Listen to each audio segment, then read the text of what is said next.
মুহাম্মদ সাল্লাল্লাহু আলাইহি ওয়াসাল্লাম। জানো উনি কে? মুহাম্মদ সাল্লাল্লাহু আলাইহি ওয়াসাল্লাম কি তোমার সাথে একটু পরিচয় করিয়ে দিই? না আমার মতো করে, না রবের মতো করে। কার মতো করে? তুমি বলবে জিন্দা, কেউ বলবে মুর্দা, কেউ বলবে উপস্থিত, কেউ বলবে অনুপস্থিত, কেউ বলবে নূর, কেউ বলবে মাটি, কেউ চেয়ার খালি রাখবে, কেউ পরিপূর্ণ রাখবে। না, তোমার মতো আর আমার মতো করে দাও।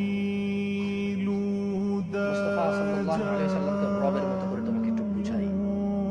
দেখো তো পুরো পৃথিবীতে আর মানুষ 10 লক্ষ মানুষ মিলে র্যালি করবে, 10,000 কোটি টাকার স্টেজ করে ঈদে মিলাদুন নবী পালন করবে। দেখো তো রব যেভাবে সম্মান করে তাকে পার করতে পারবে কিনা। দেখো রব কিভাবে সম্মান করেছে রাসূলকে সাল্লাল্লাহু।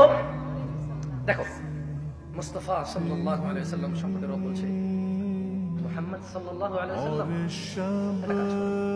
আচ্ছা এই কথাগুলো আমি বলি এভাবে কোরআনে বলা, ঠিক আছে? এটা কথা বলার ডায়লগ, ওকে?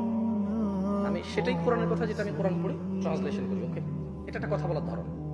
আচ্ছা মুহাম্মদ সাল্লাল্লাহু আলাইহি ওয়াসাল্লামকে আল্লাহ সুবহানাহু ওয়া তাআলা বলছে, কে বলছে? কার রব? আল্লাহ। কার রব? সবার, যিনি প্রতিপালন করে সবকিছুকে, যিনি পালন।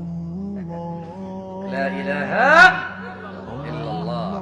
শুনুন, বলছে যে কুল, মুহাম্মদ সাল্লাল্লাহু আলাইহি ওয়াসাল্লাম বলুন, আপনার সামনে যে মানুষগুলো আছে, আপনার যে উম্মতরা,